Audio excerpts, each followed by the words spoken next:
So welcome back to part two of my interview with Mike Sartain. And if you guys don't know what's going on, you guys want to check out part one, and I will throw that up here. So let's just get started. Back on track. Um, I actually have a question regarding your opinion on online dating and certain apps like Tinder. I'm sure you've heard of Tinder. Of course, It's a yeah. big I'm one. on Tinder right now, yeah. Yeah. So what are your thoughts on that as a whole? Do you use it? Do you know girls who use it? Do you think it's effective and so forth? So, there's a delineation that I think gets missed between online dating and social media. Or what I like to call online game and social media game. There's a difference. So if I'm using Plenty of Fish or Match.com or eHarmony, something like that, that's online dating. And what happens there is people put out this persona, and like it's almost like I said before, when two people are facing each other, it almost becomes like an interview. And I don't like that, honestly. No, I have met some girls from Match.com, and it's interesting. It's a cool way to go. What there's actually a study University of Chicago did in 2012 where they found that people who met online were significantly more happy in their marriages and more likely to get married than people who met. At the worst place was a nightclub, actually, or people who met face to face. But like people who met face to face, the best place to meet was like doing charity work or something like that. The worst place to meet was at work, and the absolute worst was to meet somebody in a bar or a nightclub, which means, and my friends and I are all fucked. But it's just it's just an interesting thing. Now, the online dating thing, does it work? Absolutely. I think it does work for some people.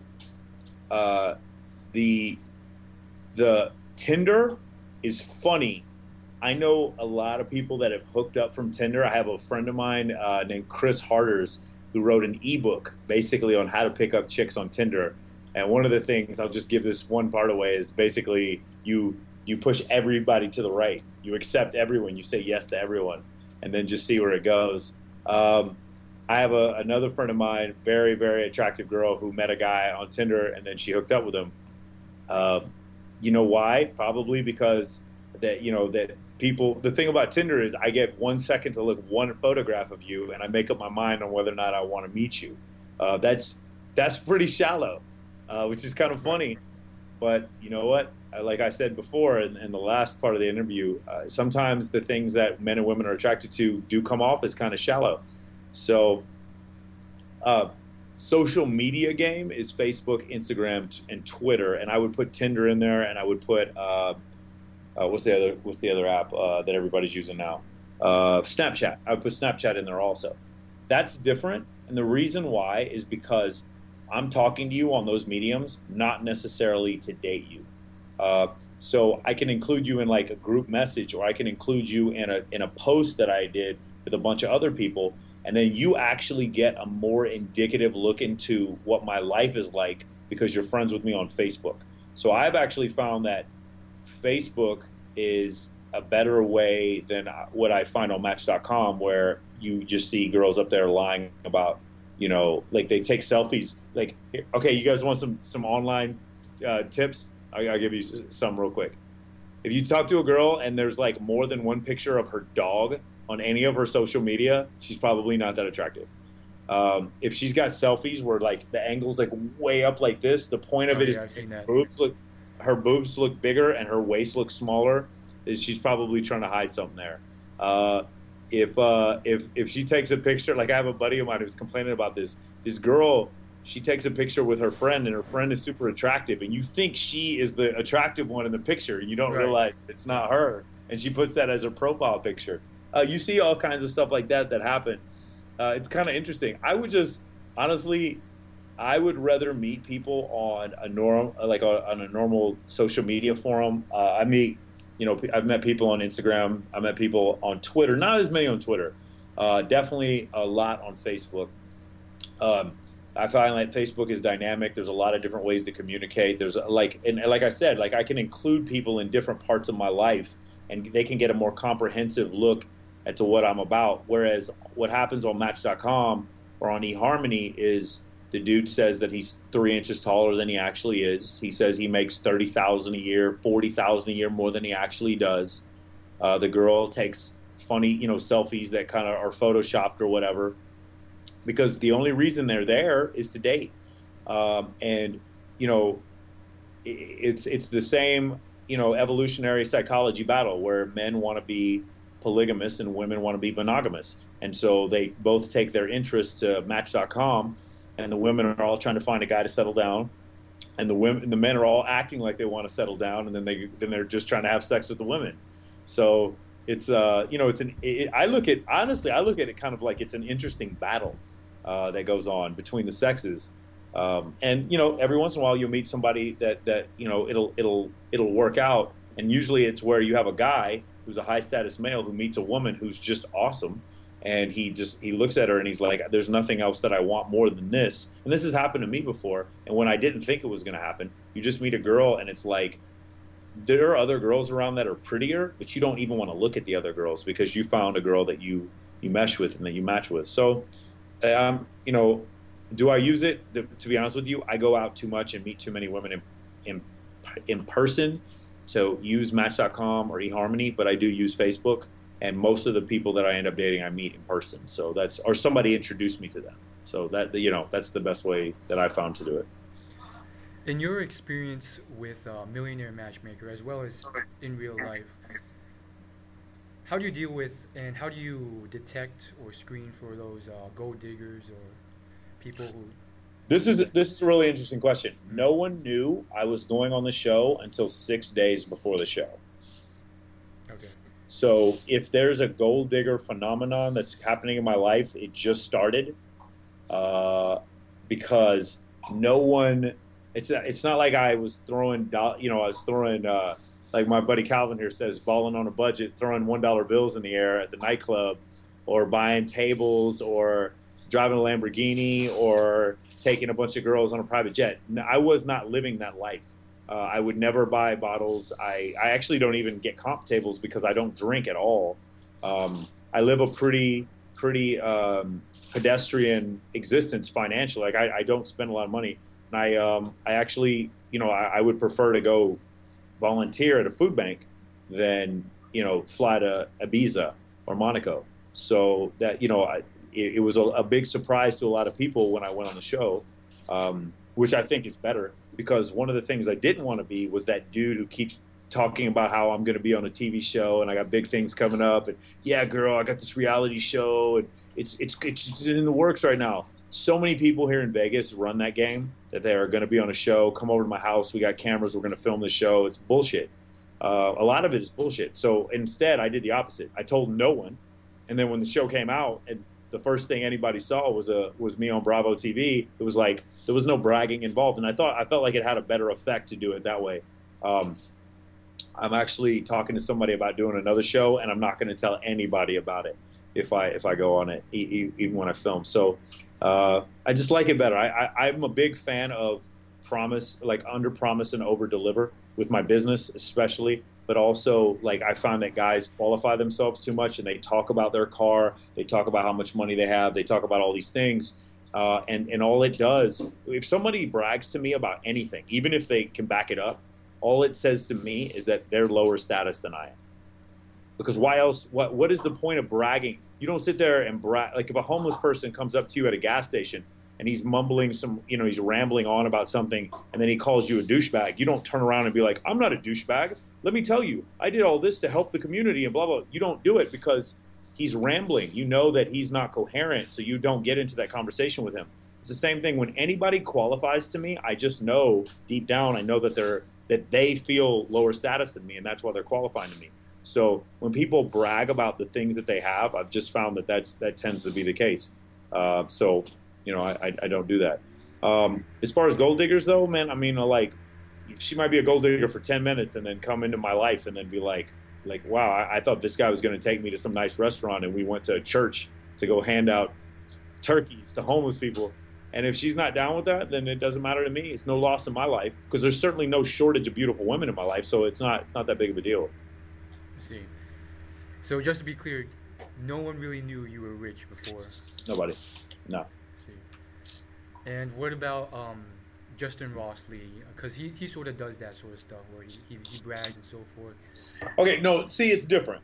Okay, so I don't want, yeah, because so like Justin Ross Lee and Dan Bilzerian, what they're doing is actually showing like style and creativity. Yes, for sure. Obviously, in order for Dan to do the things that he does on his Instagram, or for Justin to do the things on his Instagram with the private jets and stuff, it is a show of wealth. But I don't look at that as bragging as much as Marketing. well, yeah, of course, marketing. But no, what I'm talking about is like guys. Yeah, it's a thing that they do in nightclubs here, where they take a guy who's a big spender and they put him next to another guy who's a big spender, and then the guy who's the first guy who's the big spender sees he gets a bottle, comes to him, and then the girls are all waving their light sticks that the cocktail waitresses are, so everyone in the club sees this guy get a bottle. Well, guess what the guy at the next table has to do? He's got to go get a bottle too, and they get caught in this war to see who's got a bigger penis. Who's gonna fucking spend more money, right? Sounds like the Chris Brown and Drake situation. Yes, exactly. Exact same thing. It's like right. It's this ego contest that's useless. It's essentially useless, and so they're so concerned with everyone knowing that they're a certain way that it comes off to as crass and low status to a lot of people. I mean, yeah, some people could interpret what Justin does that way, but I don't. I mean, because I think. Here's the part of Justin that a lot of people miss is that he is legitimately creative and extremely funny. So if you look at the captions that he puts for every single one of his posts, they're funny. They're actually really funny and creative, and I think and they're enjoyable to look at. So I don't look at it as bragging as much with him. With Dan, not at all, actually. With Dan, it's like he acts like, oh, I'm just some innocent guy, and there's some girl with huge fake boobs like on his back, or he takes those funny pictures with his cat. Or, all the different guns. He loves, dude, those guns are beautiful. I love guns. Those guns that he shows are beautiful. A lot of the scenery that he shows is pretty magnificent. Now, Dan has $200 million, allegedly. Dan, the thing with Dan is, it's kind of interesting because I don't know. I always wondered what it would be like for him because everyone knows he has money. So what is it like for a girl who like legitimately likes him for him? Like, how could he know that she likes him for him? It would be difficult to tell because for every one girl that likes Dan for him, there's 100 super slutty girls with huge fake tits that are willing to kick the shit out of that one girl to get at the guy with the $200 million. Do you understand what I'm saying? Mm-hmm. So it makes things kind of different. You paint yourself in that corner. Well, let's talk about this. You remember David D'Angelo's book, his ebook, Lover and Provider. You remember that? I didn't read any ebooks. Well, one of the truest things ever written. Women put you in one category. They either put you in the lover category or they put you in the provider category. Okay. Occasionally they'll put you in both, but it's usually one or the other. Several times, and I've seen this happen before, a girl likes a guy, she goes home with the guy, and then she sees that the guy has a lot of money and a nice car, and then she withholds sex from him because she realizes that that she can get more out of it. It's not because she's shallow, it's just evolution. It's her biology telling her that this is a high status male that I might want to, procreate with. So she withholds sex to try to get things, going in her way. That's the problem. Like I've always said this, it's the best guy to be isn't the guy with the table. The best guy to be is the guy who's friends with the guy with the table. Because if you're the guy with the table, you are the provider. You have to spend money in order to keep that status that you have. Because if you stop buying bottles, then you're not cool anymore. But if you're the friend of the guy who has the table, then you're not the provider. You're the guy with the cool social standing. You happen to have a social alliance with the guy who's, buying the table. So it's kind of an interesting paradigm there. I know a lot of VIP hosts that hook up with a lot of girls, and those VIP hosts didn't buy those tables. Their clients did. And they actually end up using their clients a little ways as kind of like a Trojan horse to end up hooking up with all these girls. So it's kind of an interesting paradigm. I don't want to come off as the provider. I know that's ironic for me to say that considering I just want a Millionaire Matchmaker, but I don't. And I make sure to never come off that way. It doesn't mean I don't. I mean, if I'm dating a girl and I really like her, then it doesn't mean I won't pay for dinner. Of course not. I'm sure I will, but I'm not going to meet a girl that I have to somehow spend money in order to have a chance of being intimate with her. No, that's not going to happen with me. There's a level that her and I are going to get to before we have sex, and I'm not going to go above that level until she does. Like, I'm not going to completely commit until she's ready to also. And that, again, it goes back to what I said with Patty, like, no monogamy, no sex before monogamy. Well, again, that puts all the pressure on the man, doesn't it?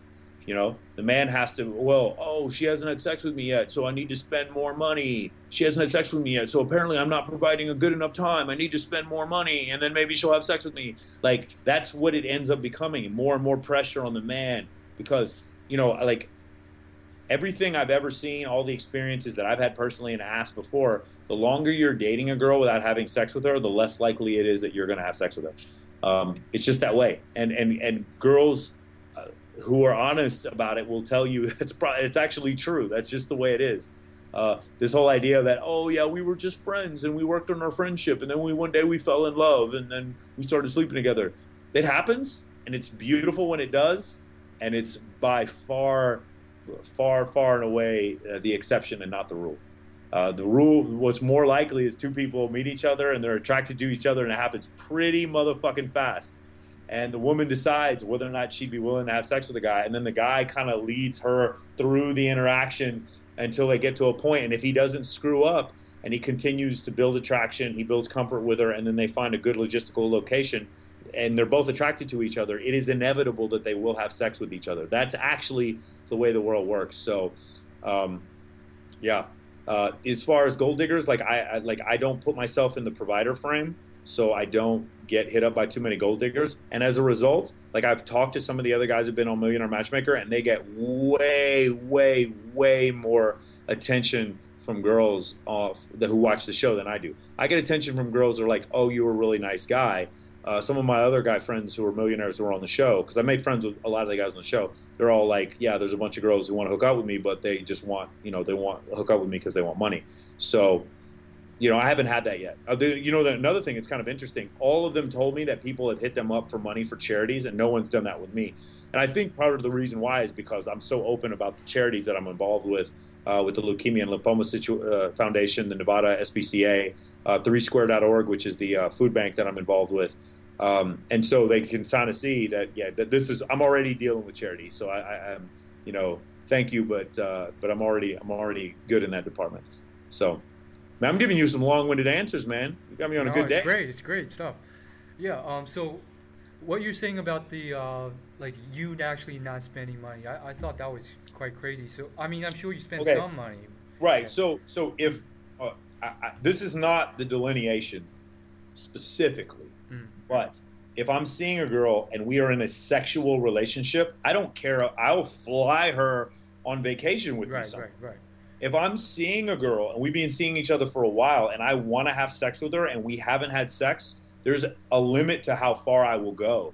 And I would advise men to have a limit also. Like, it's not that she needs to have sex with you in order for you to go further. It's like you're wasting each other's time. If you've been together that long and she doesn't want to have sex with you, there's two reasons. One, she just doesn't want to have sex with you, in which case she's kind of wasting your time and you're wasting hers. Or two, there are some women in there who are just very, very, very not sexual. And while I respect that, I don't want to date a woman who's not sexual. I want to date a woman who's sexual. I want to date a woman who wants to have sex and wants to have sex with me a lot. And if she doesn't want to do that, there's no offense, no problem at all. We just don't need to be together. That's all. Okay. Yeah, I actually was more so talking about like your lifestyle. So I mean, I have a nice car, but it's not like it's not anything exceptional. And I have the nicest. You can kind of see you see the Aria back there. I have the nicest view, I think, in Las Vegas here at Panorama. But it's not. I didn't break the bank to buy some huge penthouse. It's just my father was the same way. Like, My father would always live within his means. His father before that was like that. Save your money. You know, happiness does not come from spending a bunch of money. Um, you know, happiness comes from so many other things. Like the relationships that I have with people that I care about is far more important to me than how much money I spend. So and so that's it. And then those people are my fraternity brothers from back in college, the guys I served with in the military, the people that I met here in Las Vegas, my friends back in Dallas. My relationship with them is more important than money. So like that's where I found to you know, for fulfillment, joy from those things, as opposed to spending money, making more money, showing off how much money I have. Which some people are, you know, they live in that world, and I feel like they're kind of trapped because there's always somebody with more money. Better. You know, yeah, there's always somebody with more money than you. I like girls who like me because they think I'm intelligent and funny. Because I can compete on those levels, and I feel like that's a truer connection. When I meet a girl who just like straight off the bat, and this has happened since I went on Millionaire Matchmaker, girls are like, "I'm physically attracted to you. Let's meet up," and they wanna hook up. I don't trust that as much to go anywhere because there's always somebody better looking than me. There's always somebody taller than me. There's always somebody who's got more money than me. But if we create a bond and a connection that's based on something real, then no one can compete with that. So that's what I like, and those things happen when you laugh with somebody or when you learn from somebody. So that's why I tend to be more into girls who like me because they think I'm intelligent, because they want to learn something from me, or they think that I'm funny, or they just, you know, they find me interesting. Those girls I tend to trust their motives more than girls who are just like, hey, I like dark featured guys. You're a dark featured guy. Let's make it happen. So yeah. It's very interesting. Yeah, so what you were saying about the you know, going to a nightclub and not being that guy who spends all that money to show off. What advice do you have for those people who have, you know, not that much money? Well, obviously not to do that, but first off, let me say this. The most fun way to do Vegas, if you're going to come here for the weekend, is to be the guy who spends all that money. I'm not delusional about that. Those guys have the most fun. They come out here, they get the dance floor table at Hakkasan. The hosts just bring them scores of women the whole night. Now, if you're a cool dude and they keep bringing women around you, you're going to have a great time. Like, it's going to turn out to be awesome. You're living the dream. So don't get it wrong. I am by no means bad-mouthing the guys who come here and spend a bunch of money. Because if you got it, then spend it, and you will enjoy your time here definitely better. You know, it's like I said before. Do you have to be rich to get girls? No, you don't have to be rich to get girls. But if you ask girls, do they like more money or less money? They like more money. It's just a thing. It's not. It doesn't mean everything, but more is better than less. Just like we were talking about tall men or short men, women with large breasts versus women with small breasts. It's a preference. So, but what you were saying is, so guys who don't have a lot of money, were you asking about Las Vegas specifically or just in general? I would say Las Vegas specifically. Yeah. Okay. If you want to come to Las Vegas, so let's say me, you know, in 2008, when I was just you know, second lieutenant in the military, I came out here on a budget. Was I? No, I was a first lieutenant. Yeah, I was first lieutenant in the military. When I came out here, I'll tell you a couple of things that I learned. Number one, stop coming out here during the weekend. Stop. It's such a waste of time. Don't come out here during the weekend. Stop telling, yeah, bro, I'm coming out Memorial Day weekend. Me and like 11 dudes. Can you hook us up? Like, no. You don't understand. It's like 10. It would be 10 grand for you to get a table anywhere with 10 dudes. You don't even understand. Like, when you come out here on these busy weekends, you're just screwing yourself. Come out during a slow week and come out on a Sunday through Thursday. Industry nights, you can ease on in anywhere. Don't come out with big groups of guys. Sorry, fellas. You know, there's a double standard here. Come out with girls if you can. Be willing to spend money. If you don't have any money to spend, then I would suggest having a plan on where you want to go. I made a video about this, didn't I? You saw it, 10 things Las Vegas tourists need to stop doing, yeah, on my YouTube channel. Have a plan. you should have a plan. And your plan, look, if you really, really want to come out here and see Calvin Harris, come out here and see him on a Thursday or a Sunday. Everybody thinks, well, I need to see Calvin Harris on a Friday or a Saturday. You don't. These guys play industry night. Dude, you know, Sunday night, this Sunday night coming up, Skrillex, who's one of my favorite DJs, is playing at Excess. Do you know how much cheaper hotel rooms are on a Sunday night than a Friday night? Like, you would say your trip would cost half of what it would cost. You'd have to deal with less hassle. And here's the one main thing that people don't understand. The girls during the week are hotter. The girls during the weekend are tourists. Wow. The girls during the week are all those gorgeous cocktail waitresses that you saw at all the clubs you went to. During the week, they go out for their outings and they show up. So you see those gorgeous cocktail waitresses over at Hakkasan. Guess what? Sunday night, they won't be there Sunday night, but Monday night at Excess, you might see them there. You might see them on a Wednesday night at Light or a Wednesday night at Surrender. They get a table there. They bring one of their Hakkasan clients to Surrender. Like, there's all this mismatching that goes on during the week because you have that one industry night, you know, like say Thursday night at Hakkasan. Well, the people from Hyde, they might bring their clients to Hakkasan on a Thursday. And so those gorgeous waitresses that were working when you were there on the weekend, they're out drinking and having fun during the week. So the girls are so much hotter during the week than they are on the weekend. It's so much easier to get in, and it's so much cheaper. Like, if I'm a dude, I would never step foot in this city on a Friday or Saturday night ever. I just wouldn't do it unless I lived here. And, like, I live here, and I rarely go out on Friday or Saturday. Always. Man, my favorite night to go out here is on Tuesday. My favorite week of the year here is Thanksgiving week.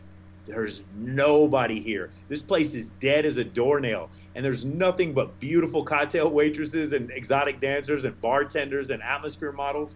And you go out like during that week and it's just you at a table with a bunch of gorgeous girls and there's no tourists at all. It's amazing. It's the best week of the year. And nobody comes here. You could get a room at some of these hotels for like less than $20 that week. And nobody comes here. It's hilarious to me. It's just so funny. People don't get it. The Spearmint Rhino Christmas party. That's like one of the slowest weeks of the year. The Spearmint Rhino does their Christmas party. You go there and there's just gorgeous girls everywhere and there's no tourists. Like, the place is completely dead. I'm like, why don't people book their trips now? Why do they always book their trips on 4th of July? Oh my God, Memorial Day weekend. Like, I want to leave the city Memorial Day. I don't even want to be here.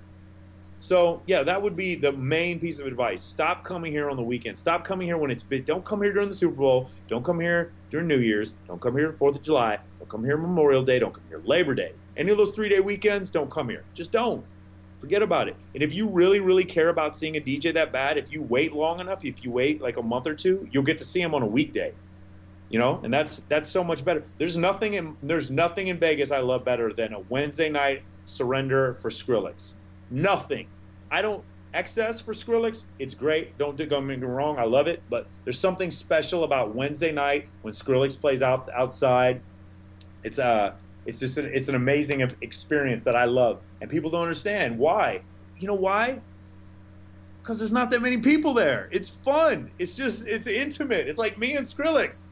So it's great. Yes, do that. That's I would recommend that. Come during the week. Yeah, that's golden advice right there. I know there's probably even quite a few dating coaches who, you know, frequent Vegas, and I'm sure they would love that advice. Yeah, they come and sleep on my couch. See them all the time. You're right. Yeah, I actually. Go ahead. Oh yeah, RSD has a live-in program over at the Meridian. They're out there all the time. I hang out with those guys all the time. And yeah, that's the thing. Like, the reason why their live-in program at the Meridian works is because they take their clients out during the week.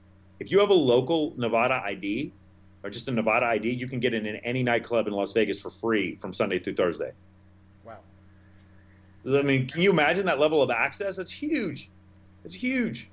So you have to be a resident in Las Vegas. Nevada, yeah. Like, I know some people who don't even live in Nevada who get Nevada IDs just for that reason.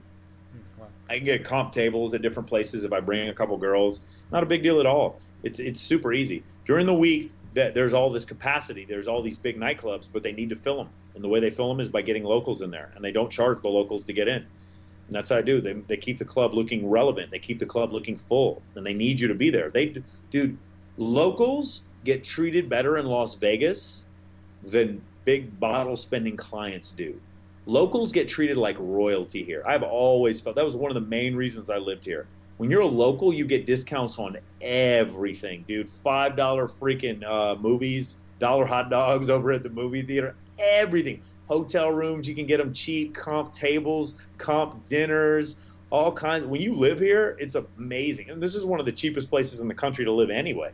So it's great. And then the free parking. The free parking alone is worth leaving Los Angeles. The free parking alone, the headache.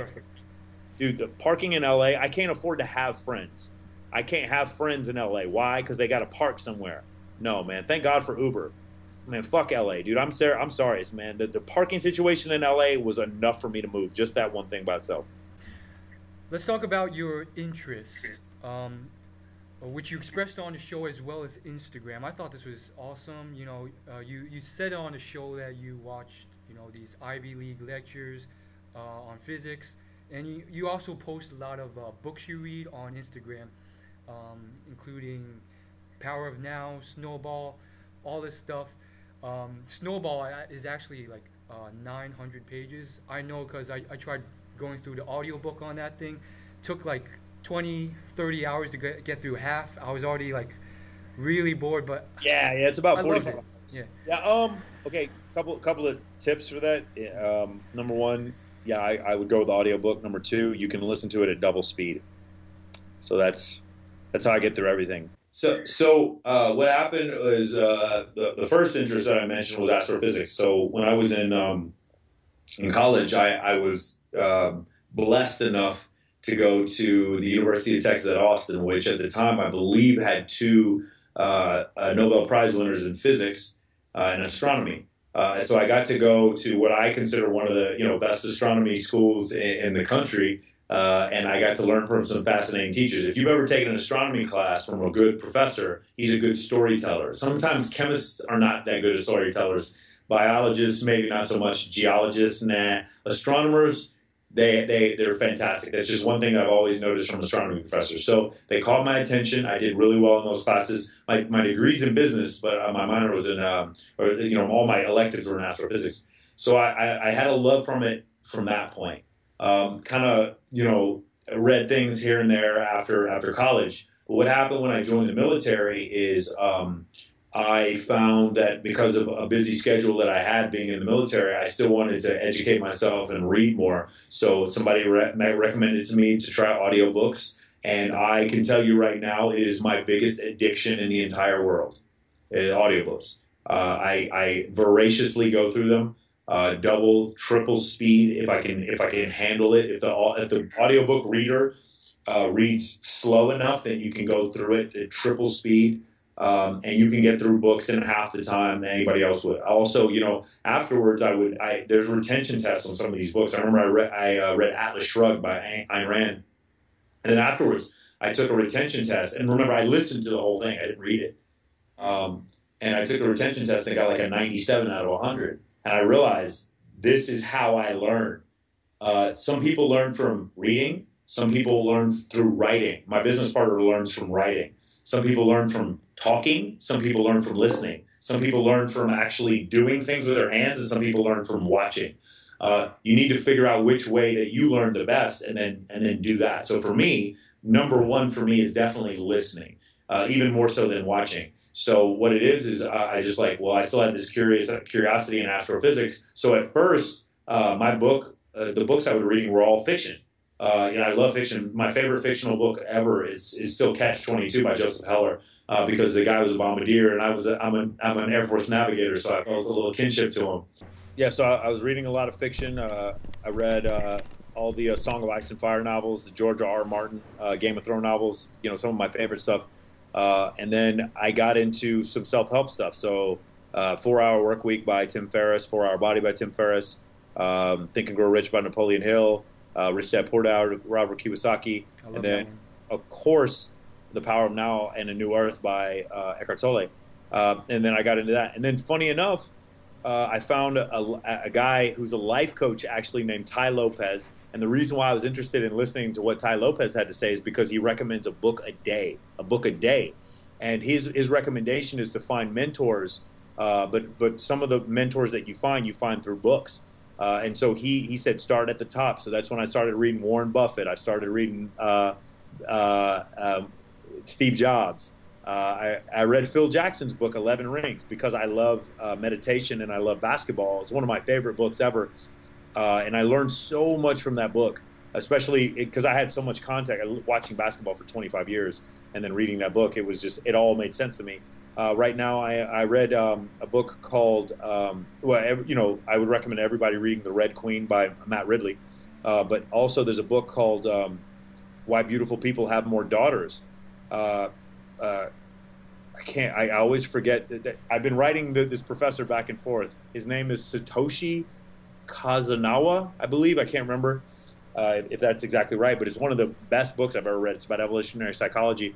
And then right now I'm reading Death by Black Hole by Neil deGrasse Tyson. And I just find these books fascinating, and I'm always learning, and I go through them as fast as I can. I chunk through them because my brain is set up that way. And then I always have something interesting to talk about, and there's always another cool book for me to read. I haven't actually read fiction in a while. Everything I've read has either been like science or self-help. So yeah, that's where I got most of my interest. And then basketball. Basketball is my number one, interest. NBA, playing in the by myself. Playing 5-on-5 at UNLV, whatever. It's definitely my number one hobby. There isn't even a close second. Basketball is a big part of my life. Great. So, are you saying you don't ever read books at all? It's just all straight audiobooks? No, I do, but it'll probably be for every one book I read, I'll probably listen to 4 audiobooks, because I can only read when I can sit and my attention can be on the book. But for audiobooks, I can do those in the car. And when I take a drive, if it's a 12-hour audiobook and I listen to it at double speed, 6 hours, I can listen to the whole book down and back to Los Angeles on a drive. You see what I'm saying? Yeah. It's just I get through the audiobook so much faster. That's the reason why. If I'm going to read a book instead of do audio, it generally has something to do with graphs and charts. And for instance, some of the marketing books I read, I have to read. I can't listen to those because some of the examples they give for Facebook and Instagram and Twitter, you can't read those. You have to see those. So those I'll read. Gary Vaynerchuk's Jab, Jab, Jab, Right Hook. That's a book that you would have to read. In fact, there's no audio version of it. And Space Chronicles by Neil deGrasse Tyson is also a book that does not have audio. There's another book that doesn't have audio, the Sam Walton's biography. I can't remember what it's called. American Me or something like that. I can't remember. Or American Made. I forget. But that one you have to read because there's no audio for it. Okay, yeah. So I think a lot of people want to know this. What is your Sunday to Sunday weekly schedule, day to day? There's no delineation for me between weekday or weekend. I work 7 days a week. I get up usually 11. Okay. Maybe as late as 1. First thing I do is I answer all my emails. In fact, I answer them on my iPhone in my bed. A lot of times I won't even get out of my bed until every single email is answered. And then I usually have a big old thing of water, and I'll try to go through all the water I can because I'm really big on hydration. It was one of the things the military left me with. And then I'll get up, and once all the emails are answered, everything on Facebook, Twitter, everything like that, then I'll go take a shower. I usually go get something to eat, and then at that point, if there's something critical that I have to do for social media, because I do social media marketing for my 2 companies. If there's something critical I have to do, I usually post that between 4 and 6 p.m. or 4 and 7 p.m. Pacific. If there isn't something critical for me to do then I usually go straight to the gym first thing to see my trainer. If there is, then I'll go to see my trainer later, and then after that, that's when if work requires it, then I go out. I usually go out around 1 a.m. To a nightclub, and I usually stay till 3 because that's when all the residents in Las Vegas play. They play 1 to 3. The club usually stays open a little bit after that, and then I have dinner. I have dinner around 5 o'clock in the morning, usually 4 or 5 in the morning, and then I go to bed. If I'm not going out, then usually from around midnight to 5 a.m. I do work, and it's great because I don't get interrupted by anyone. Everything here is 24 hours, so I can go eat or get work done or go to King. There's 24-hour Kinko's down the street. I can get anything I need done.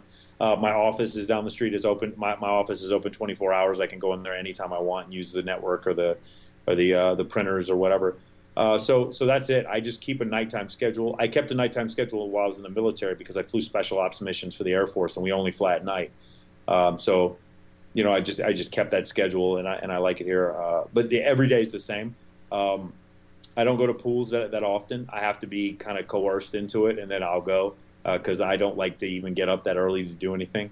I'm in the gym 5 days a week for weight training, and then at least 1 day a week to play basketball. So 6 days a week I'm in the gym. I'm trying to think what else. Yeah, the whole while there's an audiobook in, and I'm listening to a podcast on marketing or something like that, or I'm reading a book. I'm listening to a book. And then, if I go out on a date with a girl, we usually don't even meet up till like midnight or 1 a.m. I'm pretty much a night owl. I like to go to the movies. I like to watch Cosmos, that show with Neil deGrasse Tyson on Fox. It's one of my favorite shows. There's a whole bunch of other stuff that I like to do. I like to go out to Red Rock and look at the stars. A lot of times I've been going to yoga. If there's a girl I really like, I'll go to yoga with her. I found that to be fun, different stuff. But because so much of what I do isn't time sensitive during the day, my schedule tends to be very, very flexible, and there's no days off. I just do it every day until whatever needs to get done gets done. Okay. And so when you take a girl out on a date, is it usually to like a nightclub, or you try and stay away from that? It's not a date if it's that. What it'll be is, so if there's a girl that is in the scene, she goes out a lot, then we'll meet up, and it's just like an outing. Yeah. So Wednesday, if I was like, let's go out Wednesday, there's only two places we're going to go out on Wednesday. We're either going to go to Surrender or we're going to go to Light.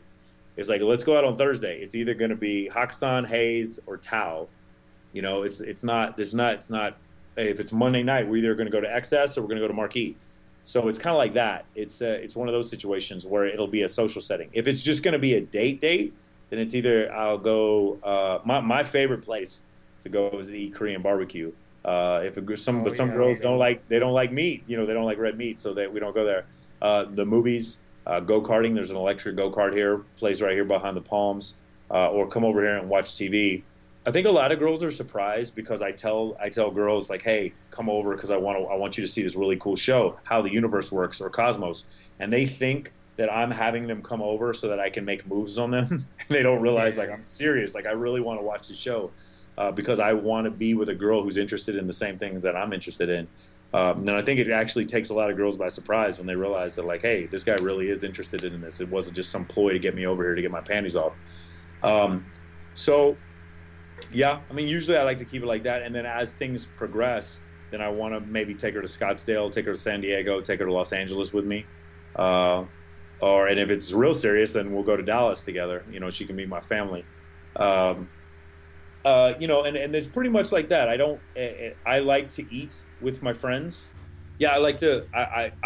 I have found going out to eat with my friends is like it's a kind of a bonding thing for me. I don't just eat to eat. I want to take my friends with me to cool places to eat.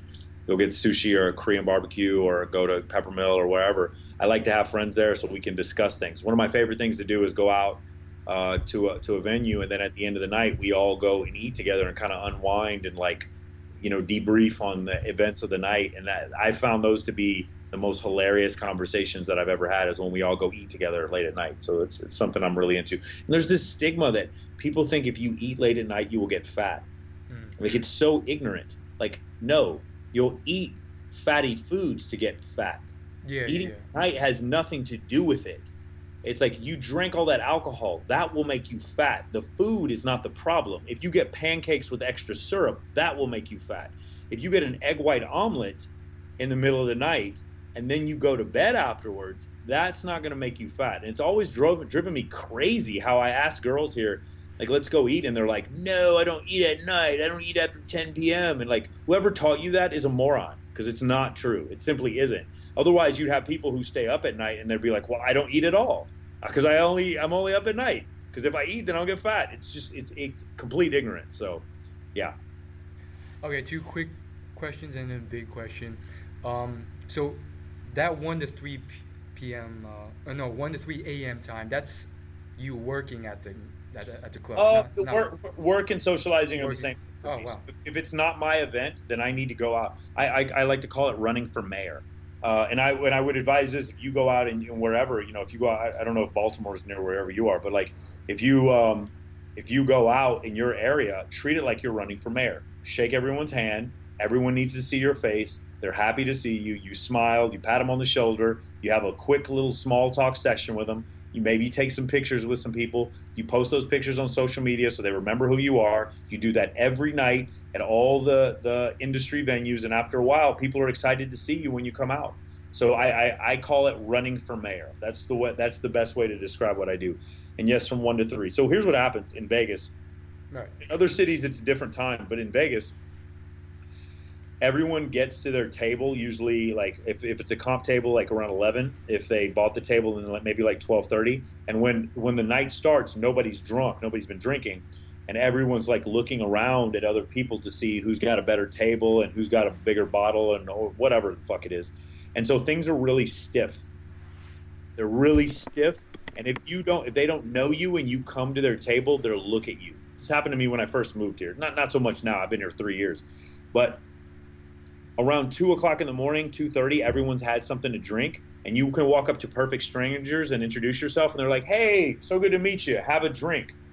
Like nothing I've ever seen. So I was like, skip all that, and I don't drink anyway. I just show up at the club at 2:15 in the morning, and then everyone's happy, and we all have a good time. And then, that's the other thing. If you like, there's been times where like there's a girl I'm seeing, and she's going out with her friends, and then she wants to afterwards hang out with me.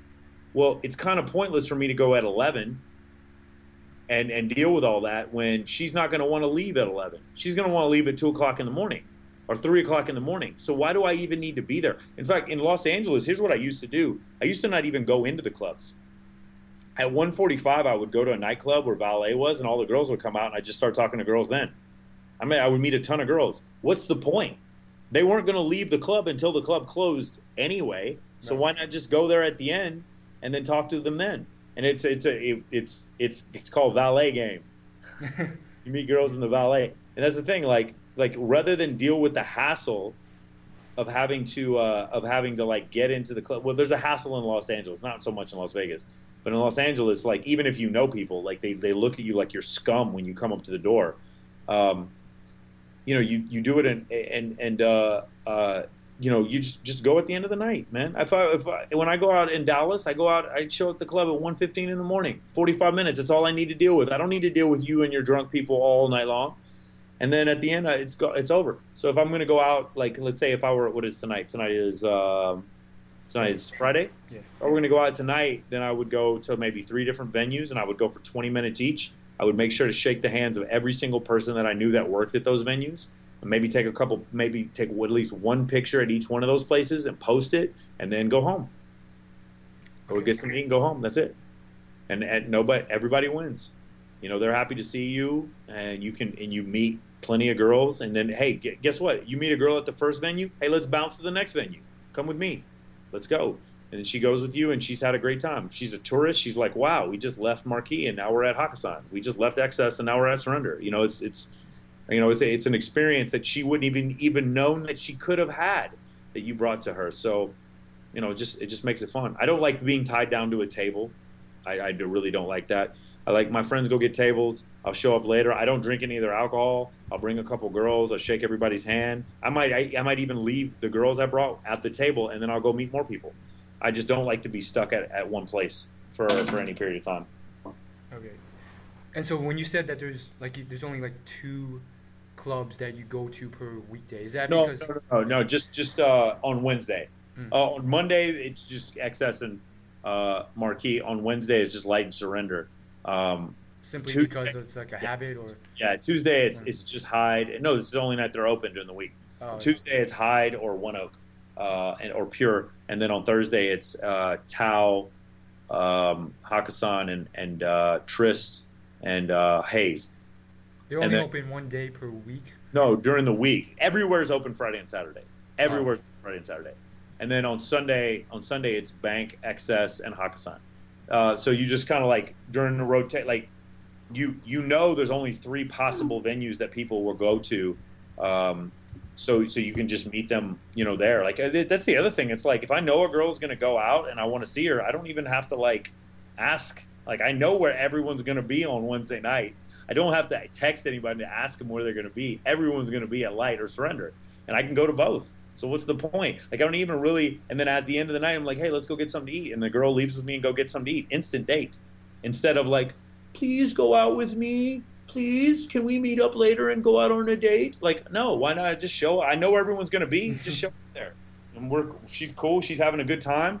And I show up while she's having a good time and we just leave. And that's fun. That's what industry nights are all about. Industry nights are the biggest underrated secret for meeting girls that there is. Every city's got them. Sunday night is a pretty common industry night. And they're pretty important. So I think you probably get this even more so because of your environment, but how do you deal with those people who you can't really tell if they're fake or not, or they may talk behind your back, or they don't like you, but you can't tell? Care. No, I deal with that a lot, actually. And actually, after I went on the show, because there were so many people who had an opinion of me, they put me in this box of what they thought I was, right. And then I went on the show, and it turns out, surprise, motherfucker, they did quite a bit of hating to girls that I was talking to other friends of mine. And the thing is, like, part of it is I need to be above it. I run an event company. I don't have the luxury of hating anyone. I have to be nice to everyone, even when I know people have said malicious things about me. So I don't have the luxury of being mean. The other thing is, like, it usually ends up backfiring on them when they say things that are fake or like that. The other thing that I found is that, like, people are different in different environments, and if you get to know them for the person that they are, you find out that they stop being that way. And sometimes it takes a while to get to that point where somebody knows you. So to answer your question, there's probably been a few people who were like talking shit about me when they first met me, because they didn't know who I was. Especially here, if you're a guy with a bunch of girls and some other guy shows up and your girls are like talking to that guy, you maybe feel a little bit offended. But you get to know him after a while, and then those feelings go away, and you guys can be friends. So that's happened to me a lot, and I try to not step on anyone's toes. One of the reasons why I don't tell anyone who I'm dating here is because pretty much every attractive girl here that I end up seeing, one of the reasons why I tend to keep whoever I'm seeing a secret, I don't make it very public, is because there's always someone here who has a crush on those girls. Every time that I start seeing a girl, she tells me, oh, such and such casino executive, or this VIP host, or so-and-so, this promoter, like he texts me every single day. She'll show me the text messages. And like, rather than like, nah, boo boo, and rub their face in it and show everybody, hey, I'm dating this girl that you guys all want, I in order to not start trouble, I actually keep whoever I'm seeing a secret. Because I found on several occasions where, like, I'll be sitting there with the girl while that guy is texting her, asking her if she's with me. And it's like, no one needs to know. I don't need to brag to anybody about who I'm seeing. And it makes things a lot simpler. The other thing is, people talk so much shit. Like, I have a friend of mine, I have several friends of mine that there's all these rumors about these girls being extremely promiscuous or being prostitutes or whatever. And, regardless of whether or not there's actual fact behind it, these people will say whatever. And I don't want anyone to know who I'm seeing. So, I just kind of keep it a secret, and it makes things a lot easier, especially in this town, to be able to do that. So you're saying you're nice to everyone, even if you think they're kind of mean to you? Or... Yeah, but understand, I'm nice to them because I'm nice. I'm not nice to them. I'm not faking back to them like they're faking to me. There are some people who I know for a fact talk shit about me, and I go shake their hand. And I don't dislike them because I don't have room in my heart to hate anyone. But it's also a waste of time, and it's very unproductive for me to do that. But like I said before, I have an event company, so I also don't have the luxury of allowing myself to hate anyone. because I have to be nice. And like I said before, I look at everything like I'm running for mayor. And what happens is after a while, people will start to warm up to you. If you come in and you're not part of their clique, you come off as kind of a threat. And after a while of them getting to know you, they warm up to you, and then you don't have that problem anymore, and you get invited to their table, and there isn't an issue anymore. So I mean that's generally the way it works there. I like keeping these things a secret. Some of my friends are very open about who they see, and they like to do it because they like for people to know, hey, I got hotter girl than you. They're kind of showing it off.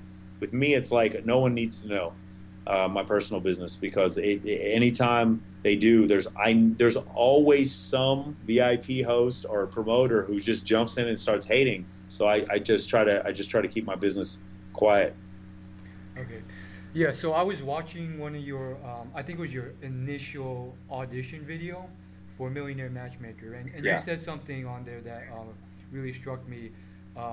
You said in Vegas you've seen these girls and they're hooking up, or well, Yeah. you said kissing, making out. That's not No, that bad. like sex. Like they'll have Oh. sex. I didn't want to say that on Yeah. the show. Like, but yeah, I just Yeah, said.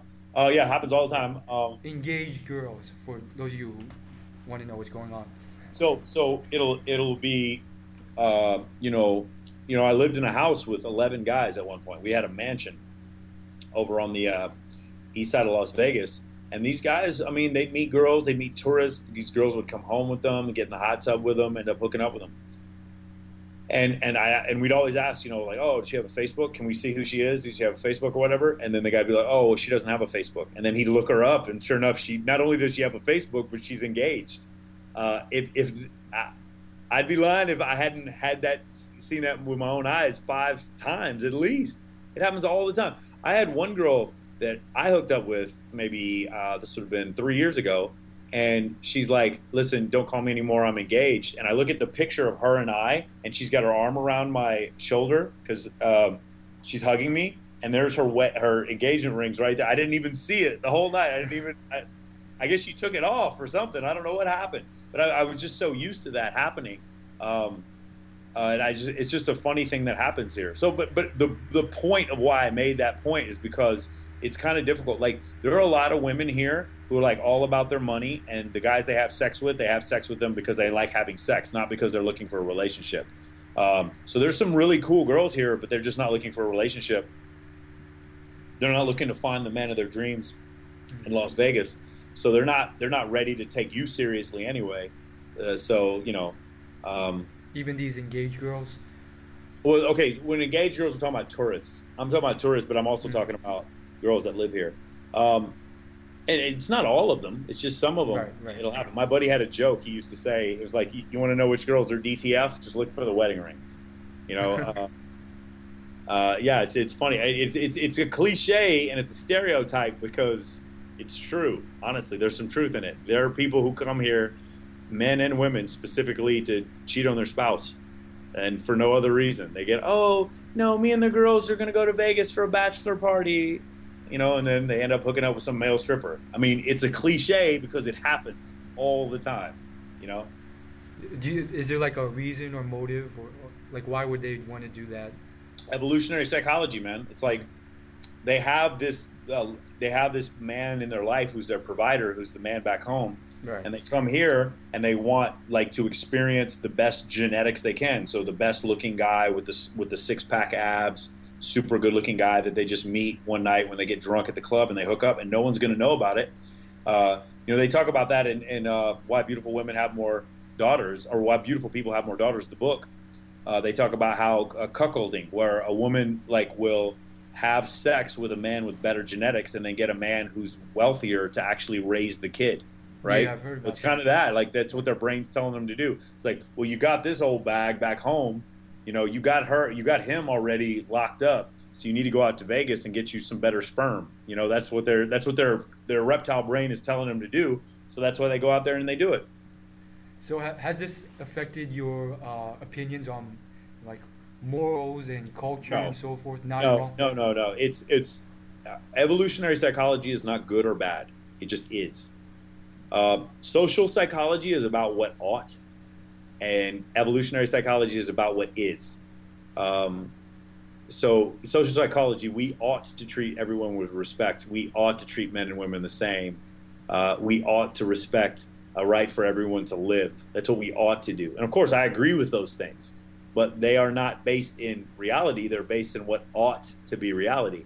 Um, Evolutionary psychology only deals with what is. And in that case, it's not men want women with small waists. That's not good or bad. That just is what is. So yeah, as far as morality, no. I just see, I just understand. I look at everyone's motives. It's funny. I've tried this recently. I look at everyone's motives as they're trying to have offspring that will have offspring, right? So whatever you do, you're going to college right now. You're doing that so that you can have a higher status, maybe make more money, so that you can attract higher status women, because that's what your parents and your society has taught you is the best way for you to get high status women. So essentially, you're going to college to get better vagina. That's why you're doing it, right? I'm not gonna disagree with that. Yeah, exactly. So when you look at it from that standpoint, then you realize, okay, well, you're trying to, but why? You want to have, higher status women because they're more likely to give you offspring that will give you offspring. If you look at everything from that standpoint, then you understand why people behave the way they do, and then you don't think right or wrong. Now, we're all given a cortex. That's what makes us different from apes, is we have, the temporal, cerebral, what is it?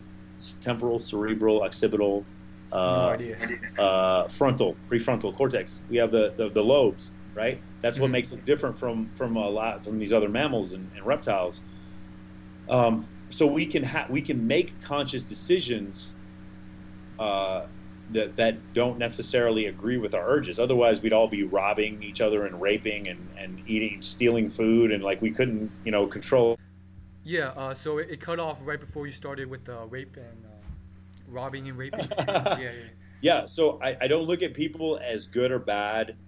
From an evolutionary psychology standpoint. I mean, yes, there is good and bad. Obviously, we live in a society. Our society evolves, but humans don't evolve that much and haven't evolved that much since 10,000 years ago when humans got into animal husbandry and agriculture. Humans, like, there just hasn't been enough time for humans to evolve, so we still have the same baser urges that we had when we were cavemen.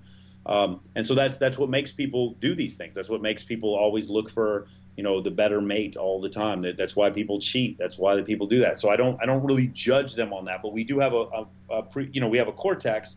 We have that gives us the ability to think and realize, hey, maybe this is immoral and we shouldn't do this. And that's the reason why because if we didn't have that, then we'd all be out raping and robbing and doing all kinds of crazy shit, whatever our baser urges are. So I have a saying. When you move to Las Vegas, you kind of give up the right to judge people or to have a moral high ground.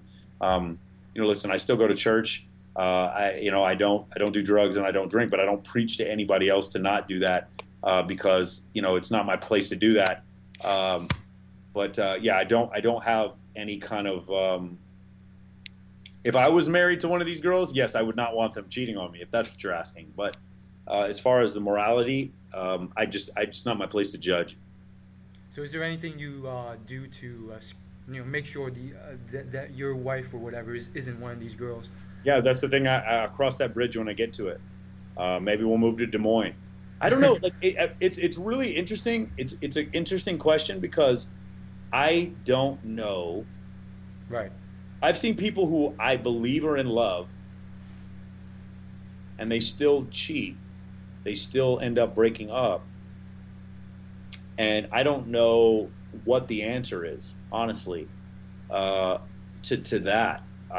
Part of me says, well, not part of me. I know for a fact, humans, for the majority of their existence, have been polygynous. Polygyny meaning one man, multiple women. Polygamy means both polygyny and polyandry, but polygyny means one man, multiple women, and humans have been polygynous the majority of their existence. Monogamy has only come about in the last few thousand years. So maybe it's not man's natural state to be monogamous. Again, I don't think that. I know that. I know it's not man's natural state. Biologically. Yeah, so like I said before, it might not be man's natural state to be monogamous, and I think that's part of where the problem is. Biologically, he's not monogamous. Sociologically, he is monogamous. So those things conflict. I read a book and I thought it was a magnificent point where it's actually in a woman's best interest for there to be polygyny because every woman gets a part of an alpha male, and it's in a man's best interest to be monogamous because every man gets a wife, and it's kind of the opposite of what you think it would be. But for whatever reason, men want to have sex with multiple women. And it's just been like that. And if it wasn't like that, then this city behind me wouldn't exist. So, yeah, I mean, that's where it's kind of all based on. Yeah, that's fine. So you were talking about like trying to get the one sperm or whatever. Right. A woman's reproductive career is about 25 pregnancies at the most. And a man's reproductive career goes from the time he's 14, so he could be 60, 65 years old. So it's actually cost him less reproductively each time he has sex than a woman each time she has sex potentially could be 9 months or 18 years and 9 months of investment from her, whereas for a man it's like 10 minutes. So that's the reason why men are more advantageously want to have sex with more women, and women want to have one man to align all of their resources with that one woman so that she can raise their offspring. All right, well, that concludes our interview. As always, like, favorite, comment, share, and subscribe if you want to see more. Share this with your friends, family, your friends' friends, your friends' girlfriends, whatever. So, Mike, if you want to plug anything, go ahead. Yeah, you can check out all the different YouTube channels that I manage at michaelsartain.com. That's my blog. And then it's got a bunch of other stuff there linked to my two companies, which are Viva Vegas TV and Future Media Group. So you can check all that out also. And there's also two other podcasts that I do. One's called Waking Up in Vegas, and the other one's called The Elevated Podcast. And you can check those out also. They'll also be on michaelsartain.com. So check me out there, and hit me up on Facebook if you have any other questions. And I'll do another deal like this with Will. All right, see you guys later. Peace.